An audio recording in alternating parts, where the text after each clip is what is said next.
Florida State recruiting strikes again.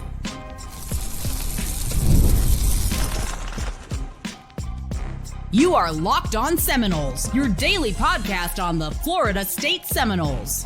Part of the Locked On Podcast Network, your team every day. Welcome back into Locked On Seminoles. I am your host, Brian Smith, longtime college football writer and recruiting analyst. Thank you for making Locked On Seminoles your first listen each and every day. Today's show is brought to you by our friends over at Gametime. Download the Gametime app, create an account, and use code LOCKEDONCollege for $20 off your first purchase. Bryce Williams, come on down. Florida State Seminoles add 2027 defensive back Bryce Williams from Western High School in Fort Lauderdale, Florida. Four-star recruit on Rivals as a safety. Some people like him as a corner, and he has definitely played both. So let's break down his game before we go into more recruiting information for Florida State football. Number one, 6'2", 175 pounds, and he is the signature frame that you're looking for. Very long, very athletic, and very, very twitchy in terms of his ability to change direction despite being a long-legged young man. This is a kid that can play any spot in the secondary theoretically. We'll see where he develops. Again, some think he's a corner, some think he's a safety, but that'll take care of itself in time. Number one thing, though, you cannot teach traits. How tall are you? How long are your arms and legs? How much ability do you have naturally to change directions when you put one foot in the ground and want to go? This is something that Bryce has. It's a very important trait in particular if you're going to play corner, but he'll break on the football from the safety position as well. So again, 6'2", 175 pounds. This is a kid that will be a national recruit. He started to get the offers, so let's talk about that already. UCF and Miami are offered recently, obviously committed to Florida State, among others, and there's no particular order on this. Pittsburgh, Southern Cal, Auburn, Colorado, Indiana, Kentucky, Georgia Tech, Nebraska, North Carolina State, Mississippi State. He has plenty of offers already. Florida State was fortunate enough to get him to commit, and they put in the effort. Sertan and everybody on Evan Cooper and everybody on the staff to get a kid to commit 2 years early. His class of 27 is really impressive.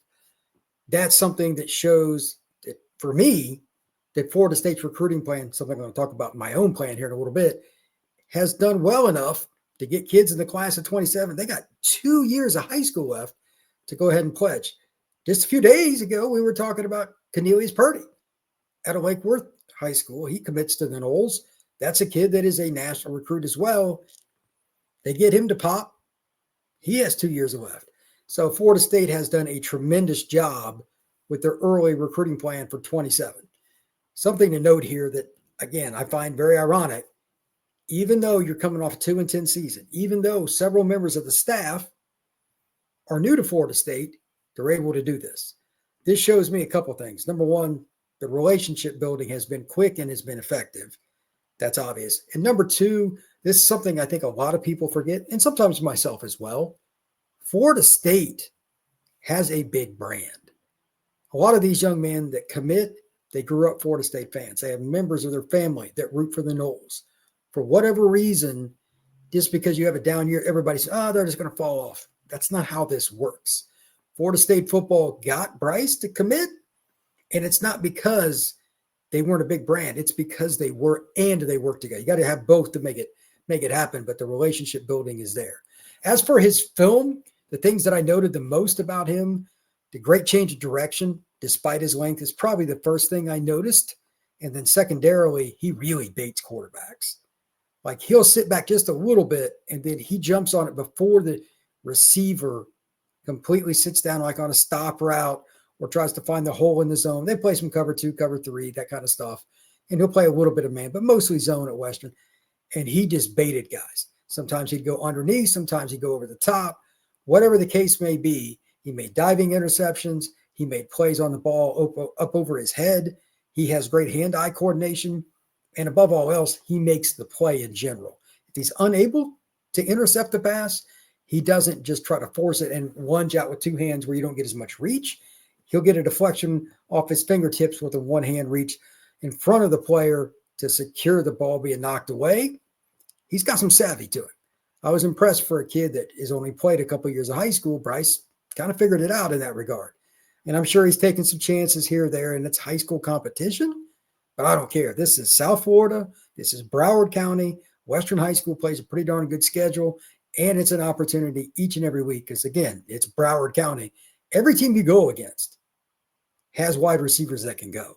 They may not be kids going to Miami or Florida State every week, but there's going to be a player that's on the other team more than likely going to play college football that's lining up as a receiver, maybe as a running back too, maybe as a quarterback too, maybe as a tight end, but he's going against somebody that's going to play college ball that he's guarding that night at least part of the time.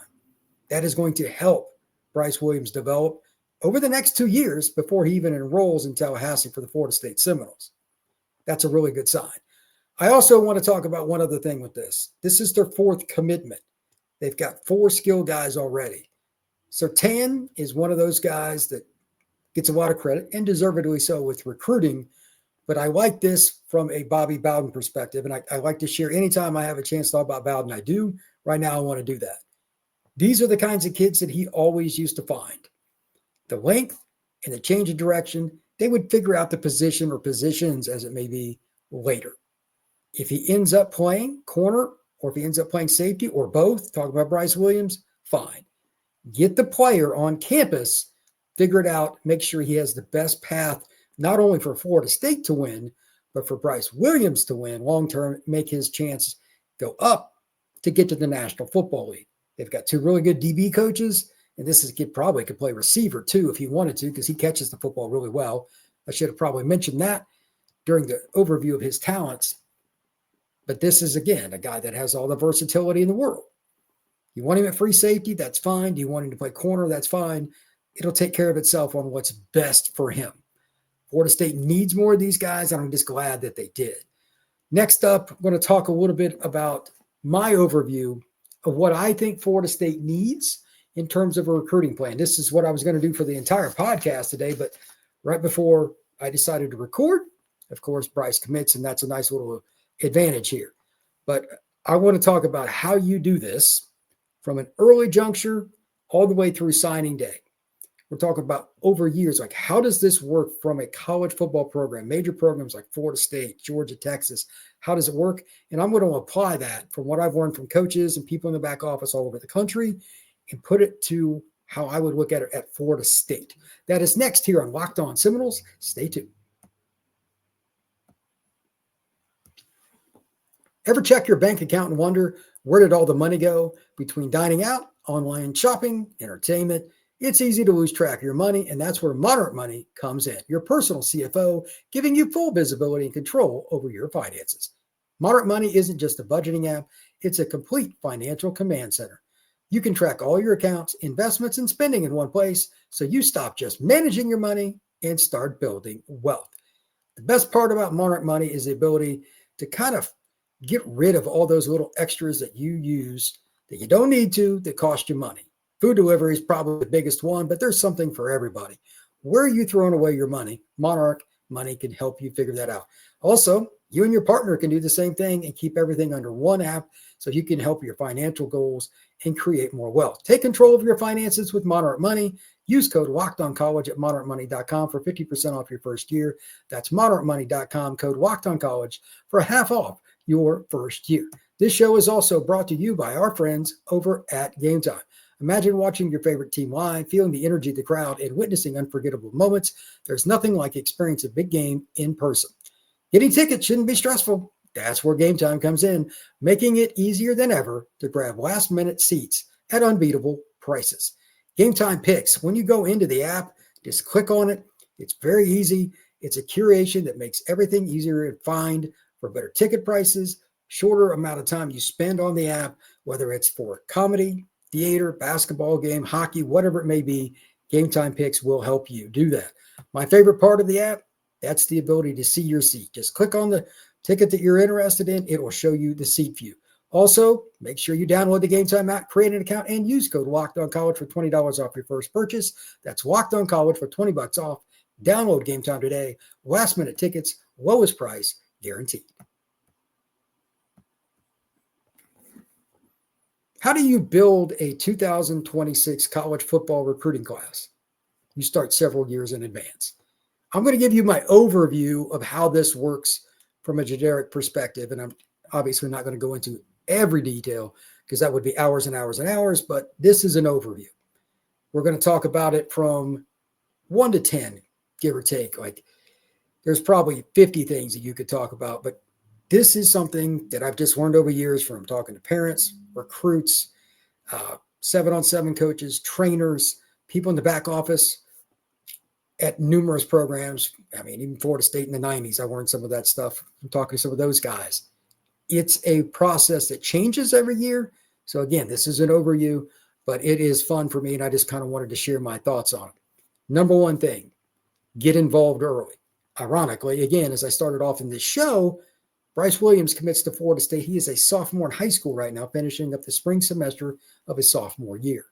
Do you think he would have committed to Florida State if they hadn't really done their due diligence and got him on campus and got his family involved, got everything lined up just right?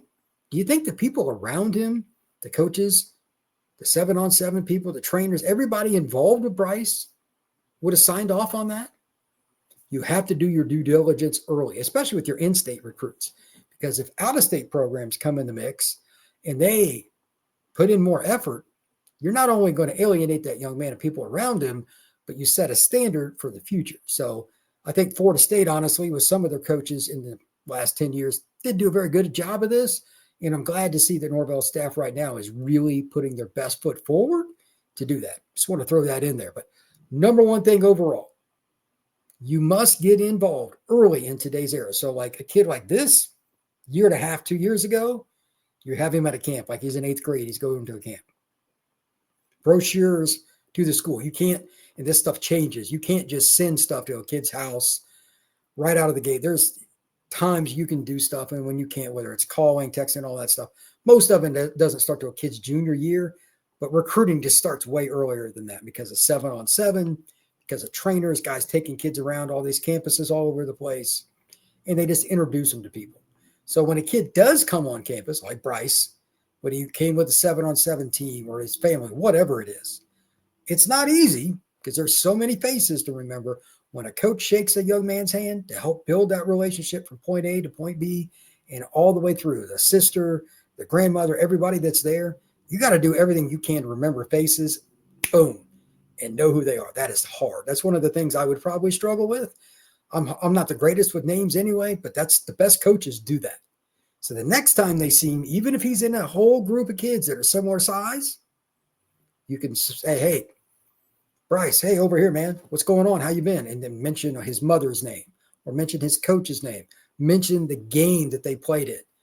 Even if he's a freshman or sophomore, you don't even know if you're going to offer him. You still have to do that stuff.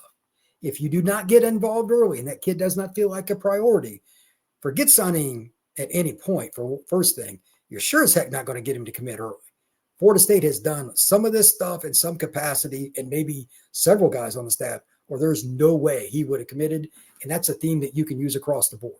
You must get involved early or else it's lights out. And even with in-state kids, if they grew up rooting for you, I've had more kids tell me over the years that, hey, I grew up rooting for Auburn or it's LSU or Florida State, whatever. Any of these schools drop the ball at all, especially early on, drag their feet on Auburn or whatever, people get bitter real fast. And I mean real fast. And it's over. It's over. You have to do it early. Second thing I want to talk about is just something because of Florida State's location. I talk about this quite often on the show, but Florida State has to be able to get the bulk of their class from the Deep South / FSU, and more specifically, Georgia and Florida. Like, you can't just ignore it. It's so easy. It's the forest for the trees. Like, Florida State shouldn't have to worry about recruiting very far from home. It's all around you. Take a circle, 4.5 hours, 5 hours from the campus that gets you to Atlanta, right there at the edge of Atlanta. If you go 6, you can get into Atlanta suburbs, north suburbs. That radius is all you need to have a top 3 class almost yearly. I know because I watched Bobby Bowden do it. And as their program grew, he expanded a little more, didn't recruit quite as local. He'd go get a quarterback, like Ricks was from California. There's a few guys like that. Quarterback is the one really different spot, and maybe a D tackle or something. Wherever they are, you go get them. But overall, keep it simple, stupid. Don't overcomplicate this. Florida State's done a pretty good job of that with the last few years, but they didn't get in on kids early enough. That's one of the problems. And they just didn't have as many relationship builders as a staff. That's the thing I'm not really going to talk about today, but it's just a foregone conclusion. I say this a lot. 80% of winning in college football is recruiting, and that's predicated on the head coach understanding that. You got to hire guys that are willing to be away from their families and spend a ton of time in recruiting. I'm not going to get into that today, but that's just the automatic baseline that doesn't even need a point. It's got to be there. All these other things are just not relevant. So Florida State, if they get 75% of their kids out of Georgia and Florida, that would fit the Bobby Bowden mold. Obviously worked out for him. What was it? 14 years in a row, they finished in the top 3 or top 4. I forget what it was, but an insane number.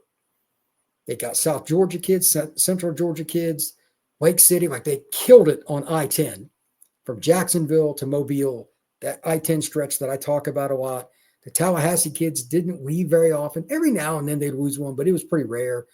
And most often, the kids in the Panhandle west of them, between Tallahassee and Pensacola in particular, they dominated. Now, they'd sprinkle in 2 kids from the Orlando area, a kid from Tampa, 1 kid from Sarasota, and a combination of 2 kids from Broward and Dade. 4 kids from Georgia, maybe 1 North Carolina kid and California quarterback or whatever, class done, top 3 class every year. So when a player left, it was easy. So Florida and Georgia is very important. Number 3, this is one of the hardest things, and I'm just saying this in general, so you really got to do your due diligence, and it's an ongoing process as the rules change. But I'm going to come back to this later in the podcast and kind of give an extra little help to what this means. But here's the basic statement. You've got to find out when you're recruiting a kid, I don't care how good he is, you need to sign players that even if you had to give them quite a bit of NIL to come, they're not going to leave after a year. Sounds easy, but it's not. The way the contracts are structured, you can't tick somebody off that you're not going to pay them something up front, but it can't be a ton because then they get the money and there's no incentive to stay.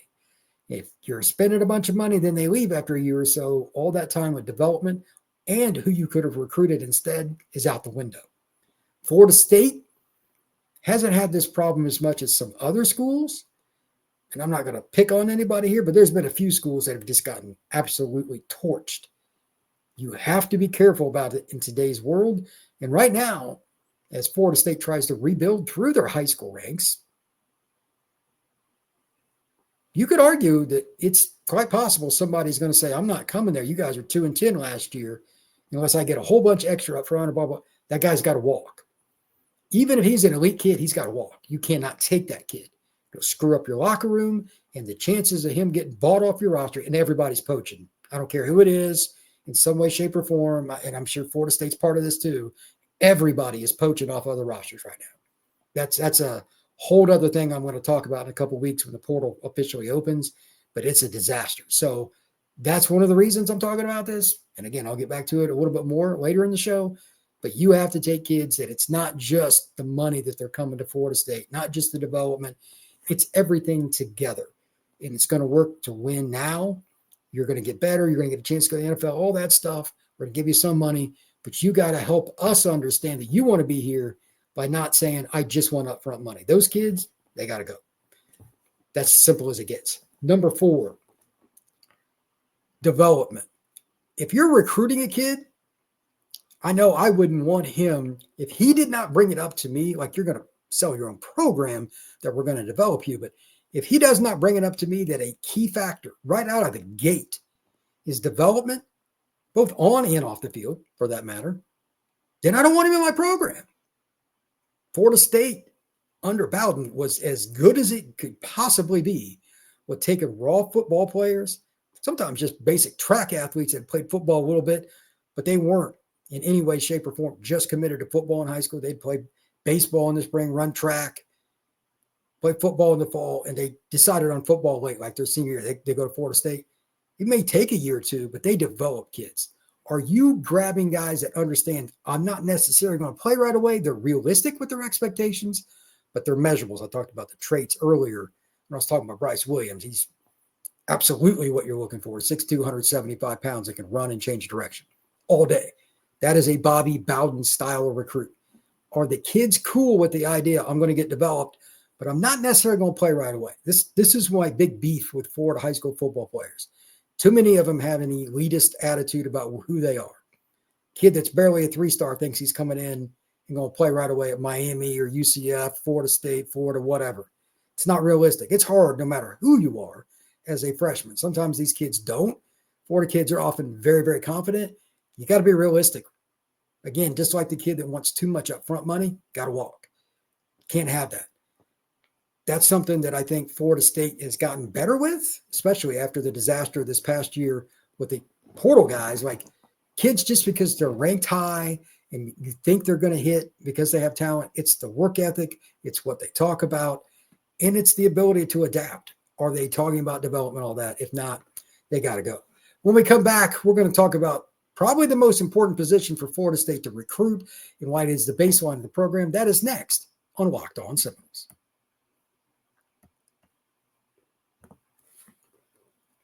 Get the supplies you need from the site made for the skilled trades, Supply House. Whether you're into plumbing, HVAC, or electrical work, Supply House is a reliable way to order products online.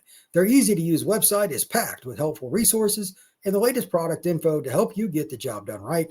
Plus, with a complete inventory of over 200,000 parts from 400-plus top brands, you'll find exactly what you need delivered fast from coast to coast. Need help with an order? Supply House offers expert support, industry-leading service, so you'll always talk to a real person. And the trade pros who are looking for that extra edge, their free Trade Master program offers exclusive perks like a dedicated phone line, free shipping, and discounts on every order. Thousands of skilled professionals are already taking advantage. Now it's your turn. Join the Trade Master program today at supplyhouse.com/TM and start ordering plumbing, HVAC, and electrical supplies with just a few clicks. Use promo code SH5 for 5% off your first order. That's supplyhouse.com.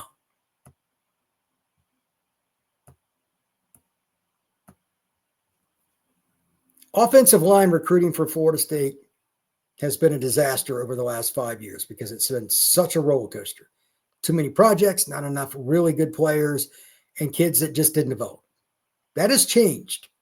The 25 class is pretty good. They've got some guys with length, a lot of upside, some developmental guys, but they have a chance to see some players that long-term, you could see them being starters for Florida State for multiple years.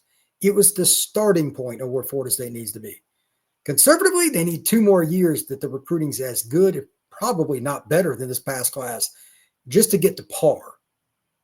Just to get to par for where Florida State needs to be with high school offensive line recruiting and stocking the cupboard on the depth chart. That's not friendly, but that's reality. That starts right now with the following statement. This is something I learned a long time ago from somebody that used to work with Schembechler at Michigan. He said, didn't matter who we signed last year. Bo said, I want 4 offensive linemen. And he goes, don't you dare give me 3 and tell me the defensive linemen that we signed, we're moving him to O-line. 4 offensive linemen, minimum in each class. Because if we dominate in the trenches, we're going to win a lot of games. Obviously, Bo Schembechler could coach. Florida State, they should probably look at that, and so should every program, because offensive linemen, if you haven't noticed in the last few times that the portal is open, there aren't very many good ones. For whatever reason, they don't tend to leave as often. They'll stick around even if they don't play, get their degree, and they're done. Linemen are a little bit more loyal than anything else, and I don't know why, but they stick around. So if you miss with high school linemen, you end up with what Florida State had. Quarterbacks running for their lives. I would take 4 linemen every year, barring something really unusual. You got a whole bunch of 5th-year seniors, et cetera, et cetera. You might take 3 in a class once every 4 or 5 years. 4 linemen, though. If you do that, you're going to have the experience up front at a position where weight room is going to matter more than most, and you're going to start juniors, seniors, and 5th-year seniors. Simple as that. If you have a year you take 6 because 2 kids turn pro early and tip your cap to the guys good enough to do that, that's fine. It is what it is. Here's an extra point about O-line recruiting. Penn State, Texas, Ohio State, Notre Dame. That's the Final Four last year. All but 1 player out of their starting lineups at the offensive line positions were recruited out of high school by the Nittany Lions, Buckeyes, Irish, and Longhorns. 19 out of 20, 95%. Florida State's got to get towards that trend. Development, cohesion, that is the key to recruiting offensive linemen. Number 6, this is where it gets a little bit more specific. NIL spending regarding specific positions that tend to dictate the games. Quarterback's obvious. Offensive tackle, defensive end, defensive tackle, maybe an occasional really good receiver, like big body guys. The boundary receiver you have, that's a possibility. A guy that's 6'2", 290 or 190 pounds and runs a 4.4. Okay. 6'3", 205, guy can really run. Okay. Corner, that's the other spot. Maybe every now and then there's a special middle linebacker, but by and large, safety and middle linebacker, those guys get hurt a lot. Same with tight end, same with running back. They're not going to make as much out of high school, and you got to spend accordingly. And that also means year one, it's one thing to get them in the door, but years 2 and 3, Florida State already did this with a guy recently. I'm not going to go into names, but a couple years ago, they talked about a guy that had a chance to be really good, wanted a bunch of NIL money, hadn't proven it. Florida State told him to walk. He did. That's okay. If a guy is at a position that's not a premium spot, you can't pay him like he's at a premium spot. That's just reality. Got to be careful with your money, even with a house settlement coming up that's going to be talked about. That is paramount. Whatever money you have, you must maximize it. Number 7, this is funny but true, and it's put in this spot for a reason. Less is more. I talked about guys that want development. Don't talk too much about going into the whole deal with, I need a ton of upfront money. Well, this is what this is about. Third uncle, the family comes in out of the blue. They try to catch you at the end of spring ball. If we don't get X, we're leaving. Got to go. Bye. You have to take the short-term loss for the long-term gain. You got to set a standard. When the idiot brigade comes in, like again, the third uncle or some agent demanding something ridiculous, bye. That's how this works. From talking to people, this isn't just my opinion. These are people that are dealing with it. They got to go. They will cause too much problem in your locker room, and the division will eat your locker room alive, and then your win-loss record goes into the toilet. That's just reality of how college football is today. There's going to be somebody that uses that. It's funny. I've heard a couple of different people use the term third uncle. Urban Meyer on his podcast talked about it. He goes, avoid the third uncle. And he's right. Too many people have that person in their family that wants to get a cut of it. They're trying to help their kid or their nephew or whatever, and they're really trying to help themselves. They got to go. That's a hard situation, but that's why the general manager position is separate from the recruiting coordinator position in the back office. They're two different entities now. That general manager spot will help with the NIL, and you've got people under them like a staff. This stuff is hard. But being demanded to do this, that, and the other, when you haven't earned it, those kids are not going to be the ones that help you get to a title. And at Florida State, the goal is national championship. There is no doubt about it. Finally, this is something that I loved about Bowden, and it's what we started the show off with. Bryce Williams is a multi-position athlete. He could play corner, he could play safety, and based on his hands, he could absolutely play receiver. I'm totally steadfast in that. Find the player, get them on campus, and the rest will take care of itself. Sometimes it will work out the spot that you thought. But there are other times it's completely different.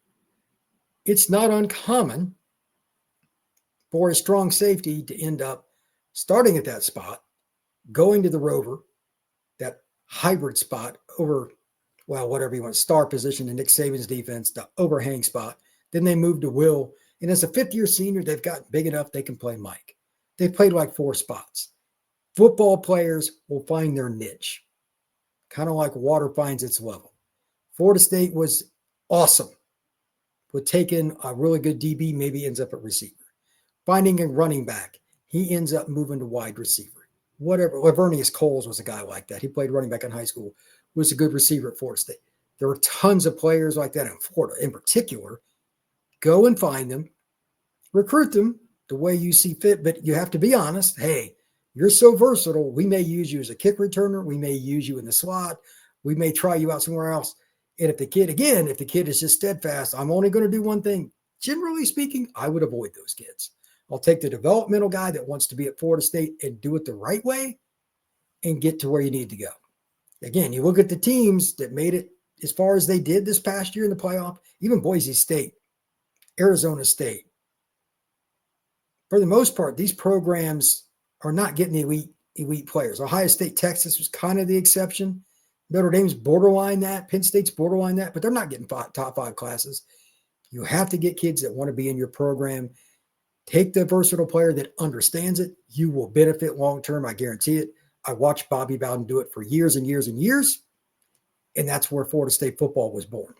Thank you once again for making Locked On Seminoles your first listen each and every day. Truly appreciate you stopping in and talk some Noles with me. Hit that like button, hit that notification bell, leave us a 5-star review on Apple and everywhere else you get your pods. We will see you again tomorrow. Take care.